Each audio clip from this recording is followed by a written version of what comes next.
September 1944, Camp Shelby, Mississippi. Obergefreiter Klaus Richter stood behind barbed wire watching American soldiers line up at what looked like a small building with a serving window,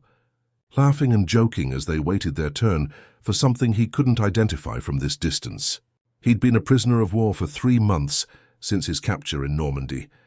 had been shipped across the Atlantic in the hold of a Liberty ship, had processed through reception centers where American MPs had taken his information with mechanical efficiency, and had finally arrived at this sprawling complex in the American South where thousands of German prisoners were held in conditions that seemed impossible given everything he'd been told about enemy nations and their treatment of captured soldiers. The August heat was oppressive, worse than anything he'd experienced in France, the humidity making every breath feel like drowning. But the Americans didn't seem bothered as they emerged from that serving window carrying paper cups, filled with what Richter would later learn was ice cream, spooning the frozen dessert into their mouths while chatting casually about weekend plans and baseball games and movie stars in a way that suggested they'd completely forgotten there was a war happening on the other side of the world. What struck Richter most profoundly in that moment, what would stay with him for the rest of his life, and fundamentally alter his understanding of the war Germany was fighting, wasn't the ice cream itself but what it represented, an industrial capacity so vast and a society so wealthy that it could afford to manufacture and distribute frozen desserts to soldiers at a training camp in Mississippi, while simultaneously fighting a two-front war across Europe and the Pacific. In that moment, watching American soldiers casually consume a luxury that most Germans hadn't tasted since before the war began, Richter understood with sudden clarity that Germany had never had any chance of winning this conflict, that the propaganda about decadent Americans too soft to fight had been catastrophically wrong, and that the industrial and agricultural abundance he was witnessing was the real weapon that would determine the war's outcome, regardless of how bravely German soldiers fought or how skilled German commanders were at tactical operations. Within weeks, Richter would be eating ice cream himself, would be drinking Coca-Cola that American guards offered prisoners on hot afternoons, would be receiving more food in a single day than his family back in Germany saw in a week, and would begin writing letters home that military censors would heavily redact because his descriptions of American abundance were considered so demoralizing to German morale that they couldn't be allowed to reach the fatherland. The story of how captured Axis soldiers encountered American material abundance during World War II and how that encounter fundamentally changed their understanding of the conflict begins with the basic logistics of prisoner of war camps that the United States established across its territory to house the hundreds of thousands of enemy soldiers captured during campaigns in North Africa, Italy, France, and the Pacific. The Geneva Convention required that prisoners of war be housed in conditions similar to those of the captor nation's own troops, be provided adequate food and medical care, be protected from abuse and given opportunities for recreation and religious practice, and be paid small amounts for labor they performed while in captivity. The United States, which had signed and ratified the Geneva Convention, and which possessed both the resources and the administrative capacity to implement its requirements, took these obligations seriously,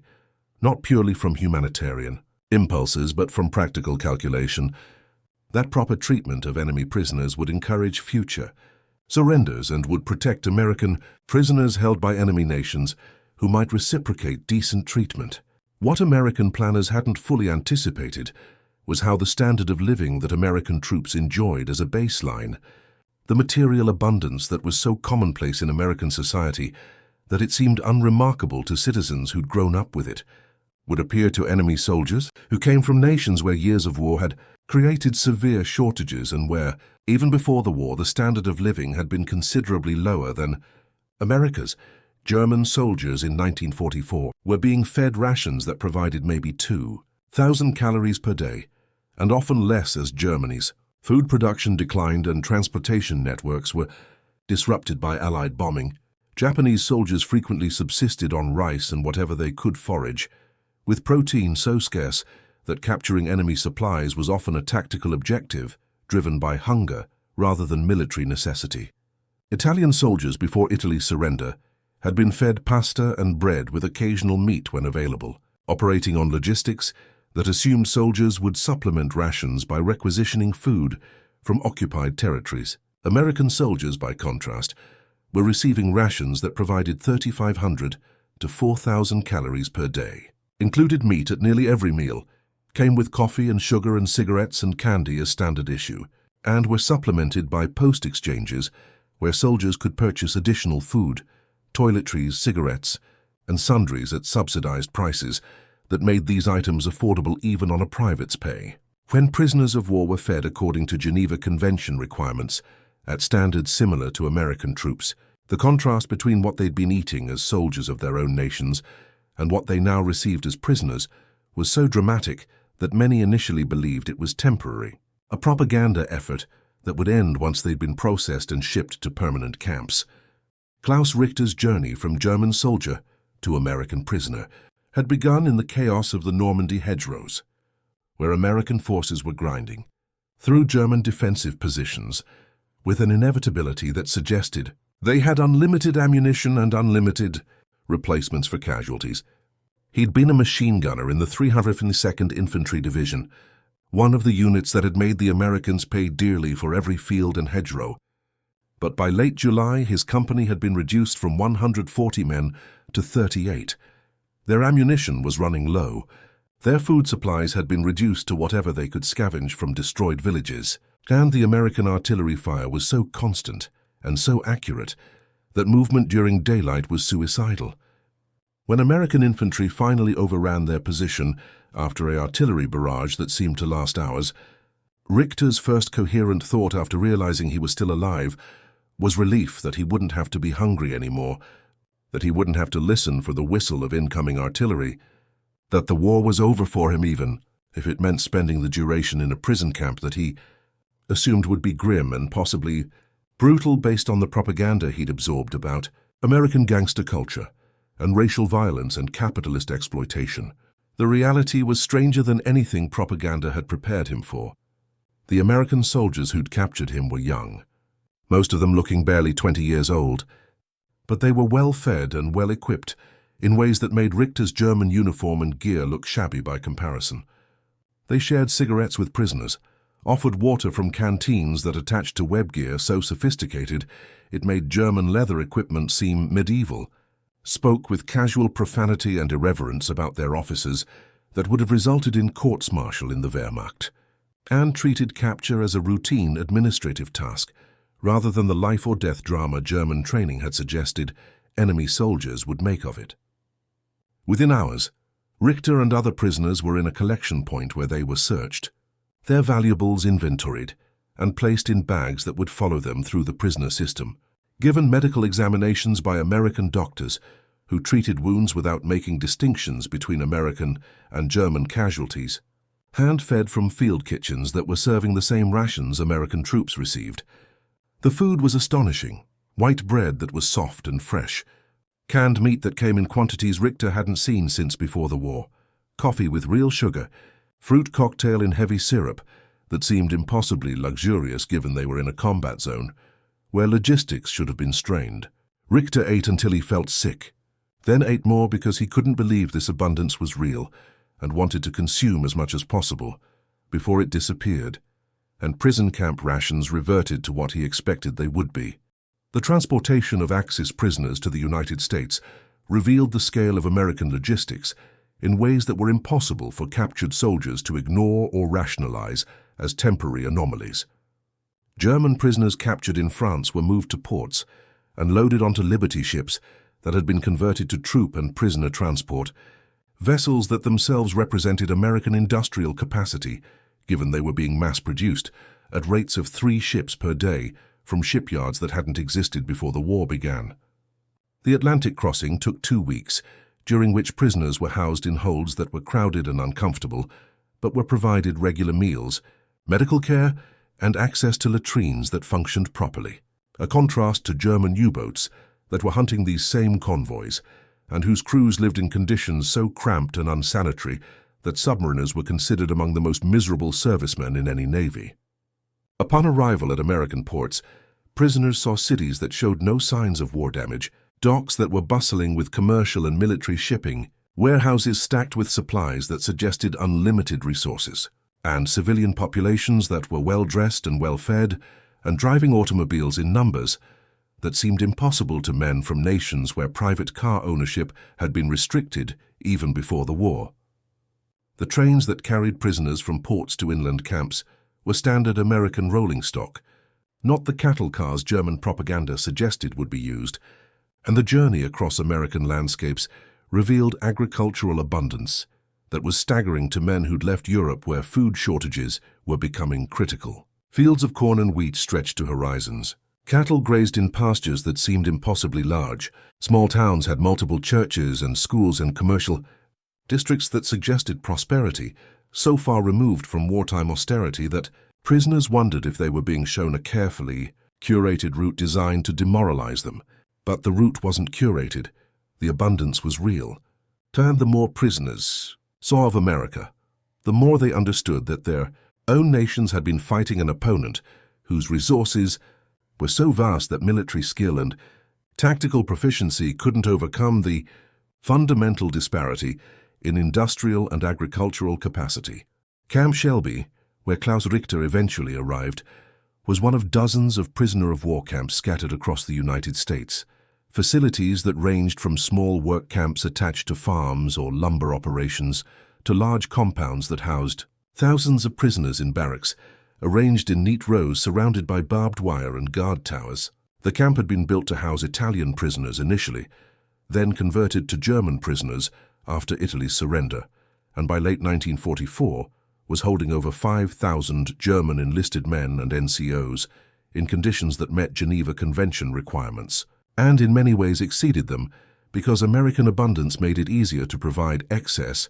than to carefully ration supplies to minimum standards. The barracks were wooden structures with heating and electric lights and running water, luxuries that many prisoners hadn't experienced even in their own army's permanent installations. The mess halls served 3 meals per day that provided more calories and more variety than most prisoners had seen since before the war, with breakfast including eggs and bacon and toast and coffee, lunch offering sandwiches and soup and fruit, dinner featuring meat and potatoes and vegetables, and dessert. The portions were large enough that prisoners who'd been half-starved in combat or during initial captivity gained weight rapidly, their uniforms becoming tight across bellies that had been concave when they arrived. Medical care was provided by American military doctors who treated prisoners alongside American troops at base hospitals, performing surgeries and providing medications that would have been unavailable in Germany, where pharmaceutical supplies were dwindling and where injured soldiers were often sent back to units before they'd fully recovered, because manpower shortages made every soldier valuable regardless of their physical condition. Recreation facilities included soccer fields, volleyball courts, libraries stocked with German language books that American authorities had purchased or acquired from German-American communities, theaters where prisoners could stage plays, and musical performances and workshops where prisoners could learn crafts or trades that might be useful after the war ended and they returned home. The ice cream that Klaus Richter had observed from a distance that September afternoon was available at the Post Exchange, a facility that served American troops, but that prisoners discovered they could also access through guards who would purchase items on behalf of prisoners using the small wages prisoners earned from work details. Ice cream in wartime America was not a luxury reserved for special occasions, but a commonplace commodity that was manufactured in quantities sufficient to supply military bases, civilian populations, and even prisoner-of-war camps, a fact that revealed something profound about American industrial capacity and agricultural abundance that prisoners struggled to comprehend. The United States in 1944 was producing approximately 900 million gallons of ice cream annually, had designated ice cream as an essential food for military morale, and had exempted it from certain rationing restrictions, had installed ice cream manufacturing facilities on aircraft carriers and supply ships so that sailors in the Pacific could have ice cream even in combat zones, and had made ice cream available at post exchanges and recreation facilities across every military installation in the country and overseas. For German prisoners who came from a nation where butter and cream had been strictly rationed since 1939, where milk was reserved primarily for children and pregnant women, where the concept of frozen desserts had become a memory from before the war, the abundance of ice cream represented not just a treat, but a fundamental challenge to everything they'd been told about American weakness and decadence. The propaganda that had shaped their understanding suggested that America was a mongrel nation of racial inferiors, that capitalism had created a society of haves and have-nots, where most people lived in poverty, while a few industrialists hoarded wealth, that American soldiers were poorly motivated and would collapse under determined German assault. But ice cream suggested something different, suggested a society so wealthy and so productive that it could allocate resources to non-essential luxuries while fighting a global war, suggested an industrial base so vast that it could manufacture everything from aircraft carriers to frozen desserts in quantities that seemed to defy economic logic, suggested a social cohesion where even prisoners of war were provided amenities that exceeded what most German civilians were experiencing in their own homeland. Coca-Cola, the other element of American abundance that prisoners encountered and that became symbolic of the broader material disparity between America and its enemies, was even more ubiquitous than ice cream and even more foreign to prisoners' previous experience. The Coca-Cola Company had committed to providing its product to American servicemen anywhere in the world for 5 cents per bottle, regardless of what it cost the company to manufacture and distribute, had established bottling plants near combat zones and military installations, had sent technical observers with the military to set up production facilities that could produce Coca-Cola even in remote locations, and by 1944 was manufacturing millions of bottles per day specifically for military consumption. The dark, sweet, carbonated beverage was unlike anything prisoners had tasted, was available in seemingly unlimited quantities at post exchanges and recreation facilities, was offered casually by American guards who treated it as unremarkable despite its scarcity everywhere outside the United States. For prisoners who'd been drinking ersatz coffee made from acorns or chicory, who'd been issued water that had been purified but still tasted of chemicals, who'd gone weeks without anything to drink except what they could find in streams or wells, Coca-Cola represented abundance so casual and so widespread that it suggested an economy operating on principles that contradicted everything Marxist-influenced German military education had taught about capitalist societies, allegedly crippled by class conflict and economic inequality. The 5-cent price that American soldiers paid for Coca-Cola was less than what a German soldier's daily pay could purchase in the inflated wartime economy, yet American privates were consuming multiple bottles per day while discussing complaints about military food that seemed absurd to prisoners who were eating better as captives than they had as soldiers. The cognitive dissonance was profound and unsettling, forcing prisoners to confront the possibility that their own government had fundamentally misunderstood or deliberately misrepresented the nature of the enemy they were fighting, that the fatherland they'd been defending might have been led into a war it could never win by leaders who'd either been ignorant of American capabilities or had cynically gambled that German military skill could overcome material disadvantages that were actually insurmountable. The work details that prisoners performed under Geneva Convention provisions revealed additional dimensions of American abundance that were even more demoralizing than ice cream and Coca-Cola because they showed how deeply this abundance penetrated into every level of American society. German prisoners were assigned to agricultural work, helping with harvests, to forestry operations, cutting timber, to light manufacturing tasks producing non-military goods, to maintenance work at military installations, and even to domestic service working at officers' clubs or base facilities, where they could observe daily life in the American military. The agricultural work was particularly revealing because it exposed prisoners to American farming practices that were mechanized to degrees that made European agriculture seem medieval by comparison. Tractors were ubiquitous on American farms, not the handful that a wealthy estate might own, but multiple machines per farm used for different tasks. And these weren't crude conversions of automobiles, but purpose-built, agricultural machines manufactured by companies that specialized in farm equipment and that were producing tractors in numbers sufficient to supply both American farmers and lend-lease shipments to allied nations, combines that could harvest grain with minimal labor, mechanical cotton pickers that could do the work of dozens of men, irrigation systems that could water vast acreages, fertilizers and pesticides that increased yields beyond what European farmers achieved through intensive manual labor. All of these were standard practice on American farms in regions where prisoners worked. The abundance of food that prisoners had been receiving in camps suddenly made sense when they saw the agricultural systems that produced it, systems that were operating at scales that European agriculture couldn't match even before the war had disrupted planting and harvesting through manpower shortages and equipment losses. German prisoners working on American farms ate meals with farming families, sat at tables laden with meat and bread and vegetables and milk and coffee, listened to farmers discuss prices and weather and government subsidies in tones that suggested agriculture was a business rather than a desperate struggle for subsistence. Observed children who were healthy and well-dressed and who attended schools that had books and supplies and teachers, and returned to camps understanding that American society possessed a depth of prosperity that extended far beyond military installations and industrial centers into rural areas where ordinary people lived better than most Europeans had lived even in peacetime. The letters that prisoners wrote home, subject to censorship by both American and German authorities, became vehicles for transmitting information about American abundance that German propaganda officials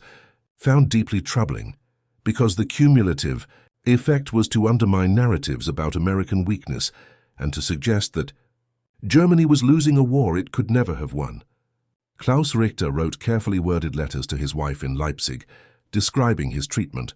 mentioning the food without providing specific details that would trigger censors, noting that he was healthy and working and being paid a small wage that he was saving for when the war ended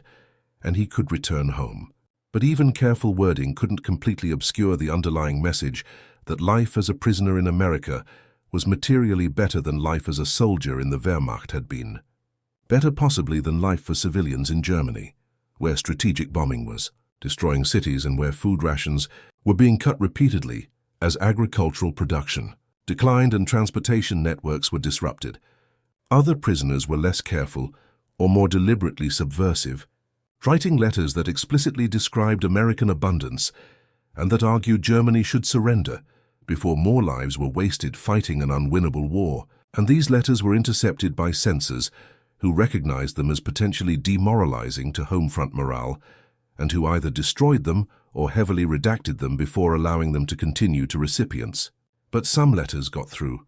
either because censors were overwhelmed by volume or because prisoners learned to phrase descriptions in ways that seemed innocuous but conveyed the essential message, and these letters circulated within Germany, among families and communities who were hungry and frightened and desperate for the war to end. The impact was impossible to quantify but certainly contributed to the erosion of German morale that accelerated through late 1944 and into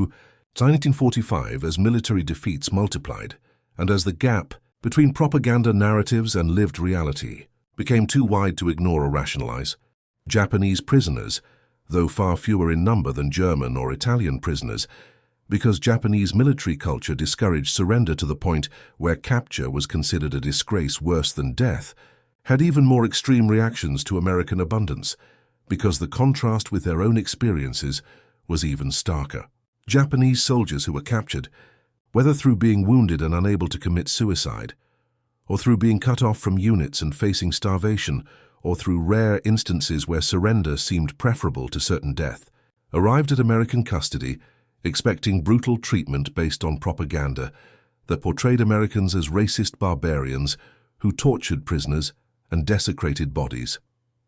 Instead, they found medical care that saved lives, food that was provided in abundance without regard to the recipient's willingness to cooperate with interrogation, and treatment that, while not friendly, was professional and respectful of basic human dignity. Japanese prisoners working on American military installations or farms observed the same agricultural mechanization and industrial abundance that German prisoners saw, but for them the contrast was even more Profound because Japan's pre-war standard of living had been considerably lower than Germany's, and because Japanese military logistics had been so poor that soldiers frequently went hungry, even when supply lines were intact. Rice, the staple of Japanese military rations, was often moldy or infested with insects by the time it reached frontline troops, and protein was so scarce that capturing enemy food supplies was a standard objective of Japanese tactical operations. American military rations, by contrast, included multiple types of meat, bread that was fresh or canned, fruits and vegetables that were preserved or canned, or sometimes even fresh depending on location, coffee and tea and sugar and chocolate and cigarettes and candy as standard issue, all provided in quantities that ensured no American soldier would be hungry, even in combat zones where logistics were strained. The shock of this abundance was intensified by the racial element that Japanese propaganda had emphasized, the claim that white Americans viewed Asians as subhuman and would treat Japanese prisoners with cruelty that reflected racist contempt, when Japanese prisoners instead found themselves being fed the same food as American troops, being treated by the same medical personnel, being housed in facilities that met Geneva Convention standards, despite the fact that Japan had never ratified the convention and was not treating Allied prisoners according to its requirements. The cognitive dissonance forced them to question not just propaganda about American racism, but the entire narrative framework that had justified Japan's war aims and that had portrayed Western powers as imperialist oppressors who were keeping Asia in subjugation. The psychological impact of encountering American abundance extended beyond immediate material comfort to existential questions about the war's purpose and outcome that prisoners struggled with during their months or years in captivity. Klaus Richter, lying in his bunk at Camp Shelby on hot Mississippi nights, would think about his wife and children in Leipzig, would wonder if they were getting enough to eat, would imagine the strategic bombing that he knew was destroying German cities, would calculate that the resources America was devoting to housing and feeding prisoners were a tiny fraction of the resources being devoted to war production, and would realize that his own military service had been futile from the beginning. Germany had never possessed the industrial capacity to match American production, had never possessed the agricultural abundance to sustain a long war, had never possessed the petroleum reserves to fuel mechanized warfare at the scale Americans practiced it. And yet German leadership had started a war that required matching or exceeding American capabilities in all of these dimensions. The ice cream and Coca-Cola that had seemed like trivial luxuries when Richter first encountered them now appeared as symbols of a fundamental economic and industrial superiority that tactical skill and strategic genius couldn't overcome. Evidence that Germany had been defeated before the first shot was fired by an enemy whose abundance was the real weapon that determined outcomes regardless of how bravely German soldiers fought or how skillfully German commanders maneuvered. This realization was simultaneously liberating and devastating. Liberating because it meant German defeat wasn't a reflection of German weakness or cowardice, but rather an inevitable result of mathematical disparities in industrial capacity. Devastating because it meant the sacrifices of millions of German soldiers had been pointless contributions to a war that never had any chance of success, and that had been started by leaders who'd either been delusional about German capabilities or criminally reckless about the consequences of failure. Other prisoners went through similar psychological processes, some embracing the realization and using it to justify cooperation with American authorities or participation in anti-Nazi organizations that formed within camps, others rejecting it and clinging to propaganda narratives that became increasingly untenable as the war progressed and German defeats multiplied. Still others falling into depression as they contemplated the destruction their homeland was enduring and the uncertainty about what they'd return to when the war finally ended. The liberation and repatriation of prisoners after Germany's surrender in May 1945 brought full circle the journey that had begun with capture and with the shocking encounter with American abundance. Klaus Richter remained at Camp Shelby through the summer of 1945, working agricultural details and gaining weight and sending money home through Red Cross channels that he hoped would reach his family despite the chaos in occupied Germany. The news from home was fragmentary and often contradictory. Letters that took months to arrive, if they arrived at all, reports of Soviet occupation and American occupation and British occupation, creating zones that divided Germany into sections controlled by different powers,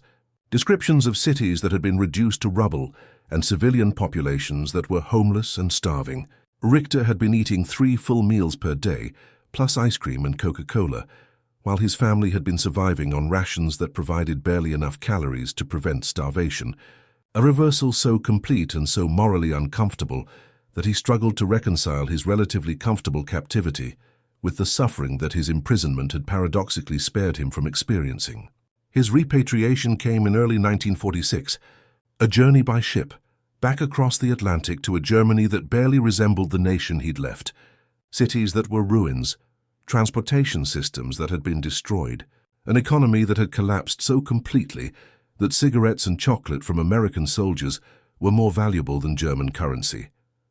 The American abundance he'd observed and consumed during captivity became a template for understanding what reconstruction would require, a benchmark against which German poverty could be measured and found catastrophically deficient. His wife and children had survived, living in a basement apartment in what remained of Leipzig, subsisting on rations that American occupation authorities were providing to prevent mass starvation. The cans of food and packages of cigarettes Richter had been able to save and bring with him from America were treated as treasures more valuable than anything else the family possessed, evidence of the abundance that existed somewhere beyond the ruins, while Germans faced years of deprivation before recovery could even begin. His children, who'd been small when he left and who barely remembered him when he returned, listened to his descriptions of America with disbelief, unable to imagine a place where food was plentiful and where buildings were intact and where people drove automobiles and lived in houses with electricity and running water. Unable to reconcile his stories with the reality of their own lives in a destroyed nation that would take decades to rebuild. The legacy of prisoner encounters with American abundance extended far beyond individual experiences to shape post-war attitudes and policies in ways that historians have examined as factors, contributing to different trajectories in occupied territories and in Cold War alignments. German prisoners who returned home with first-hand knowledge of American society and American capabilities became advocates for cooperation with occupation authorities, for embracing democratic reforms, for accepting American aid through the Marshall Plan that would rebuild Western Europe with resources that demonstrated once again the abundance and generosity that captured soldiers had witnessed during captivity. The contrast between American treatment of prisoners and German treatment of prisoners, between American abundance and Soviet deprivation in eastern zones, where occupation was harsher and recovery slower, between American willingness to invest in German reconstruction and Soviet extraction of resources as reparations, created political dynamics that contributed to Germany's division and to the formation of the Federal Republic in Western zones that would align with America and NATO rather than with the Soviet Union and Warsaw Pact. Japanese prisoners who returned to a homeland that had been devastated by strategic bombing and atomic weapons, and that was occupied by American forces, found themselves similarly positioned as intermediaries who could translate between Japanese culture and American occupation authorities, who could explain that Americans were not the demons propaganda had portrayed, who could advocate for cooperation and reconstruction rather than resistance that would only prolong suffering. The food aid that America provided to occupied Japan, the industrial assistance that helped rebuild Japanese manufacturing, the political reforms that transformed Japan from militarist empire to pacifist democracy, all were shaped partly by knowledge that Japanese prisoners had gained about American society, and by the willingness of occupation authorities to invest resources in reconstruction rather than exploitation. In both Germany and Japan, the prisoner of war experience had created cohorts of men who understood from direct observation that American abundance was real and sustainable, that democracy and capitalism had produced societies that were prosperous and stable. That alignment with America offered pathways to recovery that alignment with Soviet Union could not match. These attitudes weren't universal and weren't the only factors shaping post-war politics, but they contributed to outcomes that saw both Germany and Japan become American allies rather than continuing enemies or falling into Soviet spheres of influence. Klaus Richter lived another 50 years after returning to Germany, working as a mechanic in Leipzig through decades of Soviet occupation and East German communist rule that confirmed his wartime see, understanding that German defeat had been inevitable and that American abundance represented capabilities that socialist economies couldn't replicate despite ideological claims about capitalist decadence and working-class exploitation. He watched his children grow up in a divided Germany, saw them struggle with food shortages and housing shortages and the omnipresent surveillance of the Stasi, saw them risk their lives to escape to West Germany, where they could live in freedom and prosperity that resembled what he'd observed during his captivity in Mississippi. When the Berlin Wall fell in 1989 and Germany reunified, Richter was 80 years old and understood that the division his generation had created through war was finally ending in ways that vindicated the prisoners who'd returned from America, arguing that cooperation and democracy offered better futures than continued conflict and totalitarian rule. He died in 1995, his obituary in the local paper noting his military service and his post-war work but not mentioning his time as a prisoner in America or the ice cream and Coca-Cola that had taught him more about the war's outcome than any battle or any propaganda or any ideological principle he'd been raised to believe. In private conversations with his grandchildren in his final years, he would sometimes talk about Camp Shelby, about the abundance that had shocked him and changed his understanding of the world, about the American guards who'd treated prisoners with casual fairness that contradicted everything he'd expected, about the realization that Germany had been fighting an unwinnable war against an opponent whose resources were so vast that military skill became irrelevant. He would tell them that the ice cream wasn't just ice cream, but was evidence of an economic system that could produce abundance for millions of people simultaneously, that the Coca-Cola wasn't just a beverage, but was proof of an industrial capacity that could manufacture and distribute consumer goods even while fighting a global war, that the treatment prisoners received wasn't just humanitarian but was demonstration of a society wealthy enough to be generous even to enemies. These lessons, learned through the strange experience of captivity that had been more comfortable than freedom, shaped his understanding that the Cold War would end the same way the World War had ended, with American abundance and